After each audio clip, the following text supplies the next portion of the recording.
Gálatas, capítulo 1.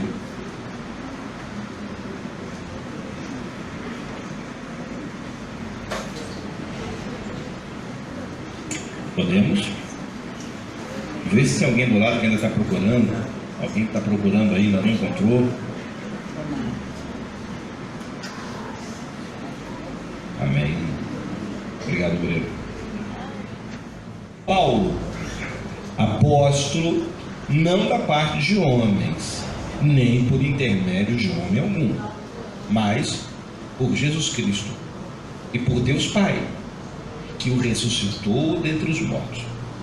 E todos os irmãos, meus companheiros, as igrejas da Galácia, graça a vós outros, a paz da parte de Deus, vosso Pai, e do nosso Senhor Jesus Cristo, o qual se entregou a si mesmo pelos nossos pecados, para nos desarraigar desse mundo perverso, segundo a vontade de Deus,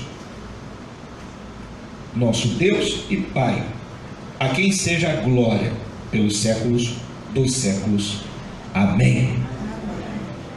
Admira-me que estejais passando tão depressa daquele que vos chamou na graça de Cristo para outro evangelho, o qual não é outro senão que há alguns que vos perturbam e querem perverter o evangelho de Cristo. Mas ainda que nós, ou mesmo um anjo vindo do céu, vos pregue evangelho que vá além do que vos temos pregado, seja anátema. Assim como já dissemos e agora repito, se alguém vos prega evangelho que vá daquele que receberdes, seja anátema. Porventura procuro eu agora o favor dos homens ou de Deus? Ou procuro agradar a homens? Se agradasse ainda a homens, não seria servo de Cristo. Faço-vos, porém, saber, irmãos, que o evangelho para mim anunciado não é segundo o homem, porque eu não recebi nem o aprendi de homem algum, mas mediante revelação de Jesus Cristo. Porque ouvistes qual foi o meu proceder outrora no judaísmo, como sobremaneira perseguia eu a igreja de Deus e a devastava. E na minha nação, quanto ao judaísmo, avantajava-me a muitos da minha idade, sendo extremamente zeloso das tradições de meus pais. Quando, porém, ao que me separou antes de eu nascer e me chamou pela sua graça, aprove revelar seu Filho em mim, para que eu pregasse entre os gentios, sem detença. Não consultei carne e sangue, nem subi a Jerusalém para os que já eram apóstolos antes de mim, mas parti para as regiões da Arábia e voltei outra vez para Damasco. Senhor, nós queremos te louvar e te agradecer neste momento. Queremos reconhecer, ó Deus, que pela graça estamos aqui. Não porque somos mais santos que o nosso vizinho, não porque somos melhores que o nosso chefe, não porque temos mais alguma intimidade determinada por alguma coisa especial que possuímos em nosso íntimo, que nos fez ser selecionado e estarmos aqui, não. Senhor, estamos aqui pela graça. Pela graça que é a favor e merecido. Eu não mereço estar aqui, mas Cristo me deu esse direito de estar aqui e abrir a boca, encher os pulmões e dizer: eu recebi tudo de Deus por herança, por intermédio de Cristo na cruz do Calvário. E Satanás não pode me roubar isso. Senhor, é pela graça que nós estamos aqui, para declarar o nosso amor a Ti. agora e sempre. Amém, Senhor. Amém. Coloca a sua Bíblia na cadeira e aplauda o Senhor.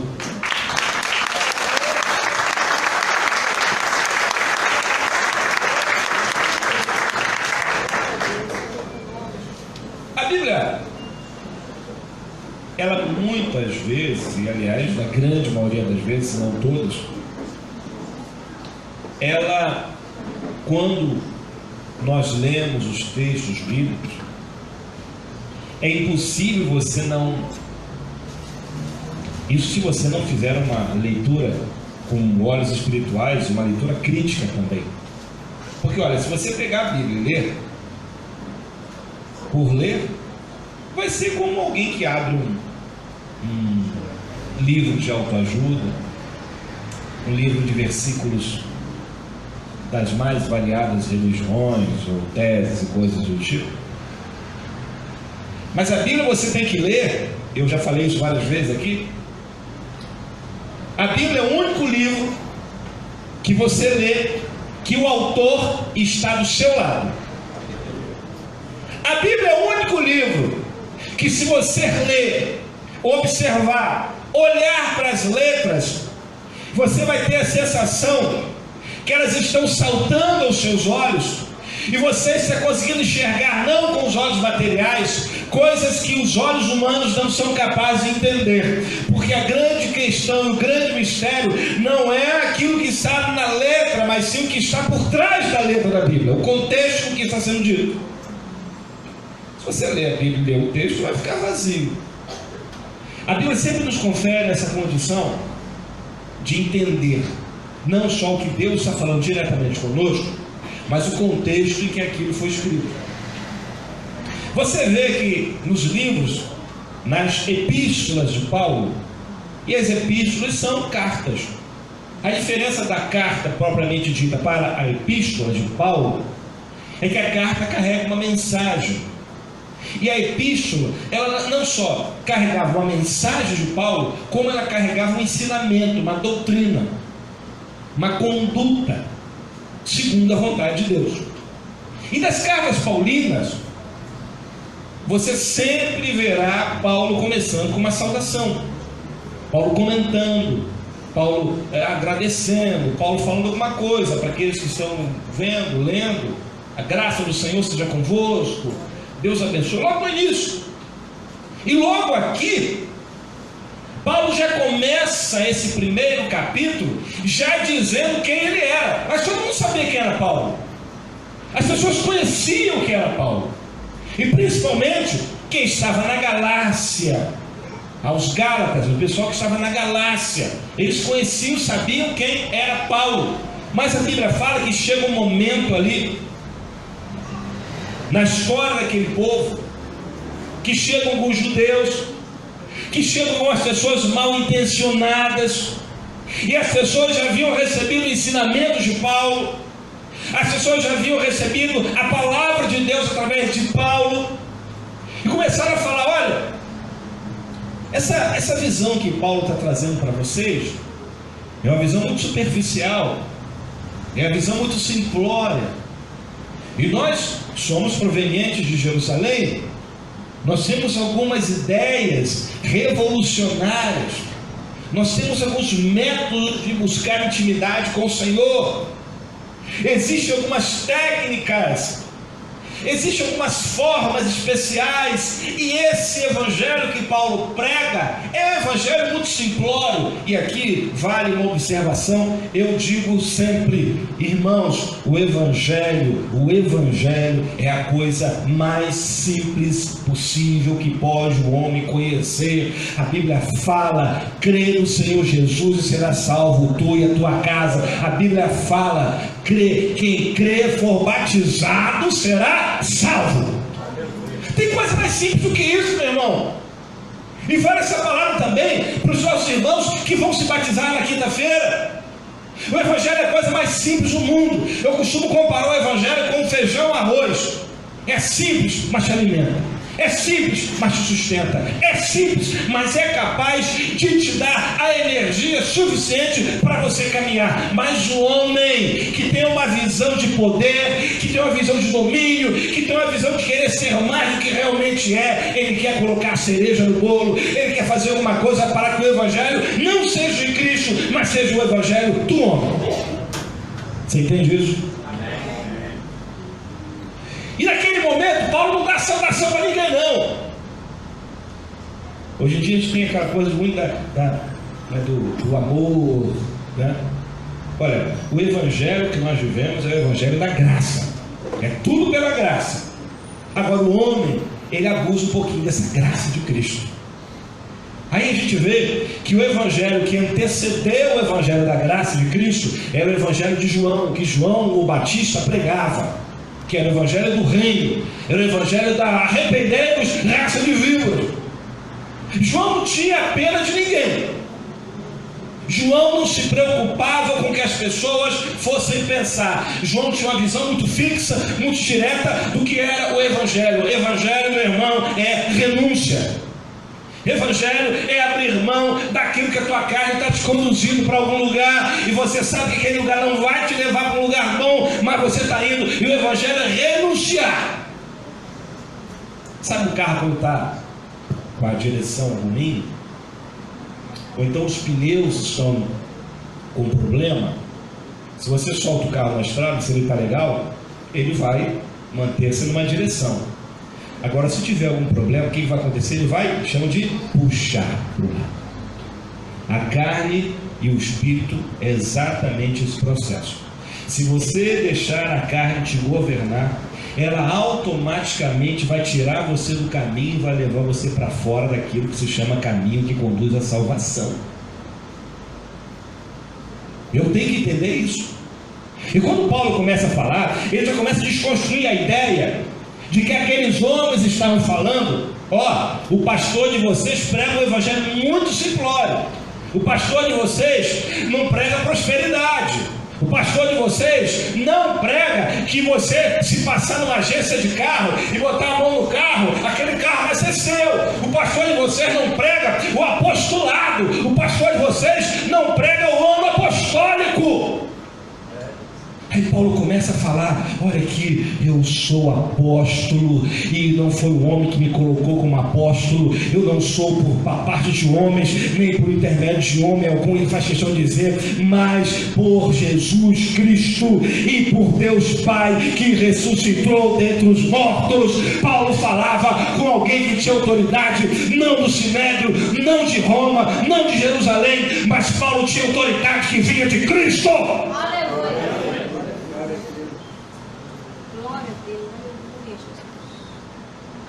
As pessoas podem estar falando para você que existe um evangelho que você tem o direito de ter, de possuir, mas Paulo está nos ensinando exatamente o contrário, que tudo que nós temos é pela graça. Tudo que nós temos é pela graça. Tudo que nós temos é graça de Deus. Tudo que nós temos não vem das nossas mãos. O que é graça? É o dom gratuito de Deus. A graça é favor imerecido. E qual o maior favor? É o dom gratuito de Deus, que é a vida eterna. O dom gratuito de Deus é a vida eterna. E quando as pessoas estavam vivendo o chamado novo evangelho, sabe, às vezes a gente vê nas igrejas chamados ventos de doutrina, aquelas ondas de coisas que parece que a igreja precisa de algum tipo de coisa para poder se renovar, se restaurar. Uma vez eu ouvi uma senhora perguntar para um pastor: pastor, a sua igreja é avivada? Ele falou: minha igreja não, irmã, a minha igreja não tem igreja, a igreja de Cristo. E olha, ela já nasceu avivada. A igreja de Cristo já nasceu avivada. E sabe por que a igreja de Cristo é avivada?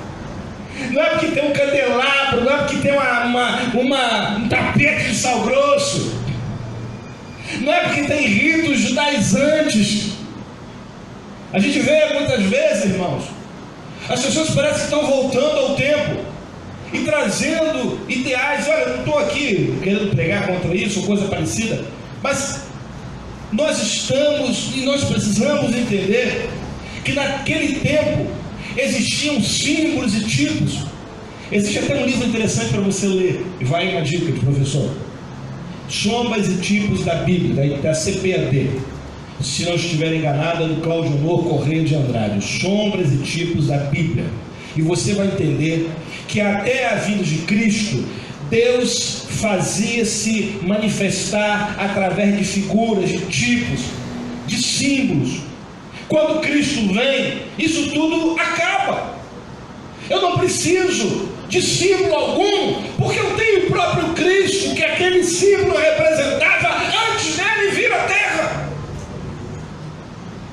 Eu não preciso carregar uma pedrinha, achando que essa pedra é a pedra da sorte para a minha vida, porque você já tem a sua sorte, não vem de pedra alguma, a sua sorte vem de Cristo. O Senhor é a nossa sorte, o Senhor é a nossa vitória, o Senhor é a nossa bandeira, como o nosso presbítero falou, o Senhor é a nossa bandeira, não é bandeira branca não, que a bandeira branca é para se render. O Senhor é a nossa bandeira, e quando a Bíblia fala que Cristo é a nossa bandeira, Ele não estava numa visão passiva. Ele está dizendo o seguinte: Cristo é a nossa bandeira, porque aonde quer que você estiver, o exército inimigo verá que você representa pela sua bandeira um exército vitorioso. E quando as pessoas inimigas olhavam a bandeira de Israel, batiam em retirada, porque sabiam do Deus que estava com Israel. Então Cristo é a nossa bandeira, para que o inimigo veja quem é o Deus que está conosco. Ele é a nossa bandeira por causa disso. Paulo começa a escrever, e ele fala: olha, o evangelho que eu prego pode não ser o evangelho da pirotecnia, o evangelho da cambalhota, o evangelho do robô lendo a Bíblia, mas o evangelho que eu prego, o evangelho que o próprio Deus me entregou, o próprio Jesus me entregou. E Paulo começa a escrever do apostolado, ele fala de apóstolo. Uma das teses que Paulo usa aqui é exatamente uma das teses que me faz não reconhecer apóstolo. Eu não reconheço apóstolo. Eu não reconheço apóstolo. Eu entendo que Paulo foi o último apóstolo. Paulo descreve que o apóstolo é aquele que teve contato direto com Cristo, e é aquele que firma fundamentos na igreja estabelecidos e entregues diretamente por Cristo. Paulo era apóstolo. Mediante a vinda de Cristo, não teve mais. Paulo entregou, recebeu os fundamentos de Cristo e passou e transmitiu. E a gente vê hoje em dia, nesse evangelho, as pessoas querendo ser mais do que as outras. E começou a acontecer isso na Galácia. As pessoas estavam tendo contato com outro evangelho. As pessoas estavam tendo contato com o evangelho do homem e não de Deus. O evangelho que não pode nada, o evangelho que não pode fazer nada, que tudo é pecado, que tudo leva para o inferno, que tudo vai destruir, que tudo vai acabar com sua história, que tudo vai acabar com sua vida. Eu digo para você o seguinte: no evangelho você pode tudo, meu irmão, você só não pode pecar. Amém? Amém. Você pode tudo, você só não pode pecar. Pastor, qual o parâmetro para não pecar? O parâmetro é seguir a palavra de Deus, entender que Cristo, Ele mesmo fala que aqueles que amam a Ele são aqueles que guardam os seus mandamentos. Paulo começa a escrever: olha, as pessoas vão estar chegando perto de vocês. E Paulo fica irado. Paulo era colérico, Paulo era brigão, de botar o dedo assim no... Pedro sofreu. Aí Paulo fala: me admiro vocês, aqui no versículo, admiro vocês, eu pregando para vocês, eu ministrando a palavra para vocês, eu ensinando para vocês, e no primeiro vento de doutrina que passa, nos primeiros enviados de Satanás que pregam para vocês algo diferente do que eu tenho pregado esse tempo todo, recebido direto de Deus, vocês saem do caminho. Está aqui, ó. Admira-se que estejais passando, versículo 6, admira-se que estejais passando tão depressa daquele que vos chamou na graça de Cristo para outro evangelho,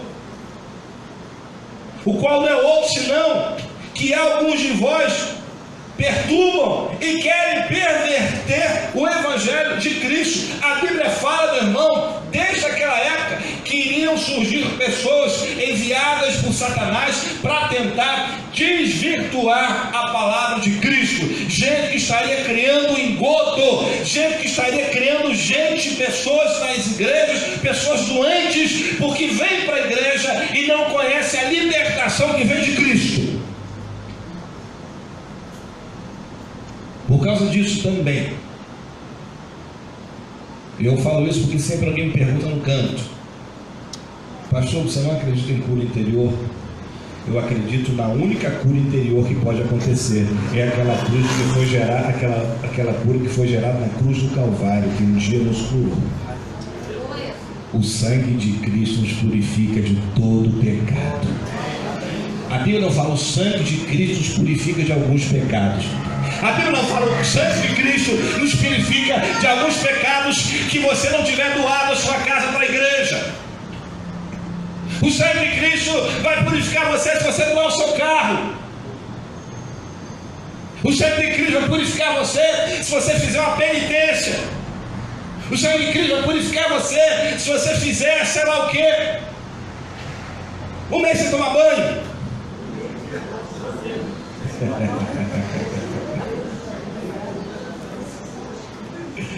Uma vez, pastores, isso aqui foi uns olhinhos que Deus nos deu. Eu vi um cidadão, eu estava numa igreja, eu vontade de levantar e ir embora, porque o cidadão falou: irmãos, eu estou buscando em Deus um nível de santidade muito grande, porque eu não fico mais de 3 minutos sem roupa. Quando eu tomo banho, minha esposa me aguarda do lado de fora com a camiseta na mão, assim, para que eu saia do banho rapidamente, coloque aquela camisa, porque Deus não pode viver sem camisa. É um maluco, não é, Nelson? Desculpe, né? E o pior, que a igreja está sendo infestada com essas coisas. E a ideia de Satanás está exatamente se fortalecendo. Nós temos muitas pessoas que estão tendo uma visão distorcida da palavra, da Bíblia, da igreja de Cristo, porque algumas pessoas despreparadas, que não conhecem a Cristo, que nunca tiveram o encontro que Paulo teve. Porque quem tem encontro com Cristo, a palavra floresce no seu coração. Paulo fez um seminário intensivo com Deus, com Cristo, que homem algum experimentou até aquele momento. Por que eu digo até aquele momento? Porque o que Paulo recebeu de Cristo, naquele encontro, quando ele olha e fala que ele viu uma luz mais brilhante que o sol, aquele ensinamento Paulo deixou para a gente. Então eu não preciso de bispo fulano de tal, de semideus ciclano, de patriarca, para poder receber a revelação de Cristo, porque é só abrir a Bíblia no meu sofá, no meu quarto, no ônibus, dentro da igreja, no banheiro, na calçada, que essa palavra, essa mensagem que Paulo recebeu chegará até nós por causa de Cristo e da graça dele. Eu quero dizer para você, o Evangelho é graça, o Evangelho não é penitência, o Evangelho não é só obra, não é obra que nos salva, mas é a nossa fé em Cristo. Isso não quer dizer que você vai ser um preguiçoso dentro da igreja que não vai fazer nada. Ah não, eu já estou salvo, por que eu vou trabalhar? O grande desafio da igreja hoje é mostrar para as pessoas que aquilo que nós recebemos é tão bom que nós precisamos dar para os outros. O grande desafio da igreja de Cristo hoje é tirar as pessoas do comodismo que um ambiente como esse gera e fazer as pessoas arregaçarem as mangas e ir lá para fora ganhar as almas que estão perecendo para Cristo. Esse é o desafio. Aí Paulo fala: vocês estão me trocando, que tragam a mensagem de Deus para vocês diretamente, porque eu recebi direto de Deus, por pessoas que vocês nunca viram na vida e vocês não conhecem a procedência deles. Irmãos, cuidado com o que você ouve pelos canais por aí, internet, YouTube, TV, ou coisa parecida. E ninguém está falando que você não deve, se você está proibido, ao contrário. A formação que é gerada por Cristo Jesus nos dá capacidade de ter discernimento naquilo que é certo e que é errado.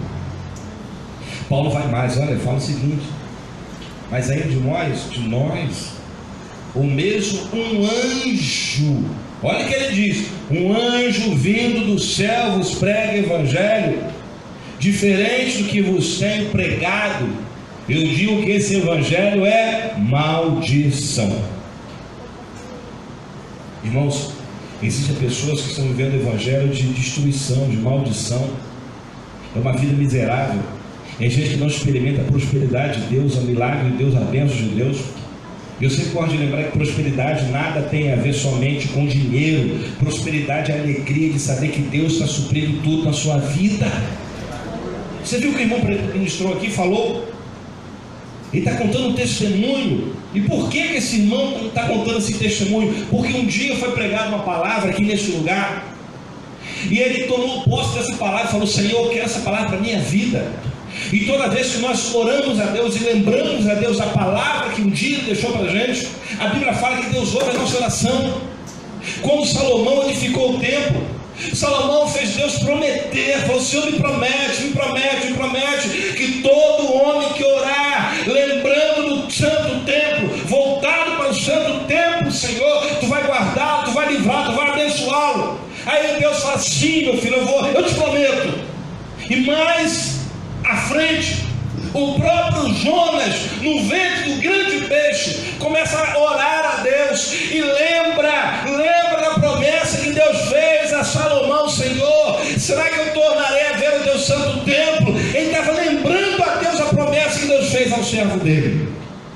Quero falar para você que Deus não se esquece das promessas que Ele faz. Lembra Deus. Lembra Deus. Agora cuidado quando você lembrar Deus, que Ele também vai te lembrar da sua vida. Não é para João 10. Ah, Senhor, eu quero, porque a tua palavra fala que tu vai abençoar, eu estou todo errado. Aí eu vou falar: meu filho, como é que está a sua vida? Aí você não está com muita moral para vir falar alguma coisa comigo, não. Está igual Ezequias, né? A Bíblia fala que Ezequias, ele se prostra, coloca o seu rosto no pó e clama. Quando ele clama ao Senhor, o que demonstra na vida daquele rei? Integridade. Ele não era perfeito, ele não era a melhor pessoa do mundo, mas uma coisa ele tinha: integridade diante de Deus. E ele fala: Senhor, lembra-te do meu passado. Alguns de nós não podem fazer isso, porque se pensar no passado recente, melhor nem lembrar, porque sinceramente, se Deus pensa a sua vida, que eu penso a minha aqui também, se Deus fosse definir o nosso passado recente, das coisas que nós fazemos para Ele, dos compromissos que nós temos ou não com Ele, será que nós receberíamos o que estamos pedindo aqui hoje? Seja sincero consigo mesmo. Será que nos últimos meses ou semanas, ou sei lá quanto tempo, realmente a sua petição está em condições de ser atendida? Não.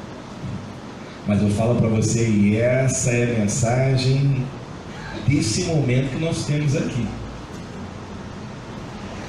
que o sangue de Cristo nos purifica de todo pecado, e que os nossos pecados são lançados no mar do esquecimento, das quais Ele não se lembra mais. Se você se aproxima de Deus, arrependido do que aconteceu, querendo mudança, querendo mudar a sua história, a Bíblia fala que o seu passado fica no passado, e o Senhor pega na tua mão e te ajuda a caminhar. Eu digo que uma das angústias do pastor, e aí eu falo como pastor,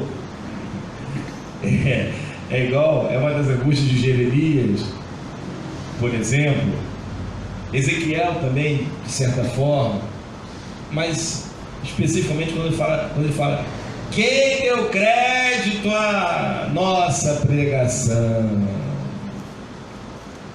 Porque às vezes o pastor tem a nítida impressão que está pregando de um auditório de cento e tantas pessoas e 30%, 40% está assimilando aquilo que está sendo ministrado. Como? O pastor não é Deus, não tem nenhuma visão para saber o que está sendo assimilado, não. Como é que você sabe que uma coisa está sendo assimilada? Olhando para o futuro e observando o procedimento daquela pessoa que recebeu aquela palavra. E se a história dela mudar, como o irmão deu um testemunho aqui agora, por que a história dele mudou? Porque aquela palavra penetrou no coração dele e ele assumiu como aquela palavra fosse para ele, e realmente era para ele naquele momento. A palavra de Deus ministrada sobre a nossa vida tem um poder sobrenatural, mas a diferença é o que eu vou fazer com essa palavra que está sendo ministrada para a minha vida. Você tem muitas coisas que você pode fazer, das quais uma delas é entrar por aqui, sair por aqui. Você pode amanhã de manhã, quando sair para trabalhar, alguém passa do seu lado e fica: como é que foi a pregação ontem na sua igreja? Ah, foi uma bênção. Eu nem lembro mais, mas foi uma bênção. Irmão, isso é mais comum do que a gente imagina. Isso é mais comum do que a gente imagina. A palavra de Deus precisa encontrar lugar no seu coração para que ela possa florescer, para que ela possa dar fruto. E o único capaz de regar o seu coração não é Deus, é você que é a pessoa responsável por preparar esse coração para o Espírito Santo habitar. O Espírito Santo é extremamente educado, ele não invade o coração de ninguém, ele não obriga ninguém. Eu sempre lembro disso. Existem alguns crentes santarrões que acham que pastor tem que andar com chicote para poder ficar brigando com as pessoas, para fazer isso, fazer aquilo. Meu irmão, a vida é sua. A responsabilidade que cabe a nós como pastor é ministrar a palavra. E se você não se enquadra nessa palavra, quem vai arcar com as consequências é você. A palavra ministrada está para todo mundo. Agora, recebe aí e pega para você e fala: Senhor, eu quero uma nova história, eu quero começar a entender que o Evangelho não é ritualístico. O Evangelho não é mais simbologia. Não precisamos usar mais simbologia. A simbologia no Antigo Testamento existia simplesmente para descrever a vinda de Cristo, para descrever Cristo. A única festa oficial, e por mais que a gente, numa atitude de harmonia, de civismo, ou sei lá o que, a gente tem muitas festas. Chega a falar de Páscoa e tantas outras, mas a única festa instituída mesmo, se é que eu posso usar esse nome, esse termo, festa, é isso aqui, ó, a Santa Ceia. Oficialmente falando, é a Santa Ceia. É claro. Ah, pastor, mas então tudo que aconteceu no Antigo Testamento de festa se tornou maldito? Não, não é isso. Eu apenas quero dizer que aquilo que acontecia não é hoje determinante para a sua salvação. Para a nossa salvação, eu tenho que entender que eu preciso ter fé em Jesus. E se alguém pregar algo diferente para você, isso está cheio de maldição. E quando o Paulo fala que isso será uma coisa maldita, a Bíblia fala em Malaquias, que foi lido aqui hoje, sobre dízimos e ofertas. Mas eu quero dizer para você que o ponto principal do livro de Malaquias, principalmente no capítulo 3, na grande maioria, não era para o povo, não, era para os sacerdotes, era para os líderes. E a Bíblia fala que aqueles líderes que estavam impetrando a bênção para o povo, errados, fora da visão de Deus, pregando heresia, pregando coisas que Deus não queria que fosse pregado, quando eles levantavam a mão para dar bênção para aquelas pessoas, aquelas bênçãos se tornavam maldição. E ele mesmo fala: eu já tenho tornado maldição. O Evangelho pregado por intermédio do homem, do ponto de vista da criação, ser dele, é um Evangelho que vai trazer maldição. A Bíblia fala que quem se envergonha de Cristo e do Evangelho dele, naquele grande dia, ele também se envergonhará. Fala também aqui, porque a lei foi dada por intermédio de Moisés. A graça e a verdade vieram por meio de Jesus Cristo. A graça veio por Cristo. O que veio pela lei, a Bíblia fala que Cristo não veio para invalidar a lei. Ele veio ao contrário. Ele veio para confirmar a lei. Ele veio para dar significância à lei, para mostrar que a lei era algo que foi criado por Deus para que o povo conhecesse mais a Cristo. A lei demonstra o pecado. A lei mostra o pecado. E a ideia não é abolir a lei, não é isso. Mas lembrando que mais forte que a lei é a graça que cura o pecado. Se a lei mostra o pecado, não adulterarás. A lei está mostrando um ato de adultério, mas a graça de Cristo pode anular isso em nome de Jesus. Aquilo que Satanás criou para destruir uma família, para arrebentar com uma pessoa, eu quero dizer para você que a graça de Cristo nos faz ser mais do que vencedores.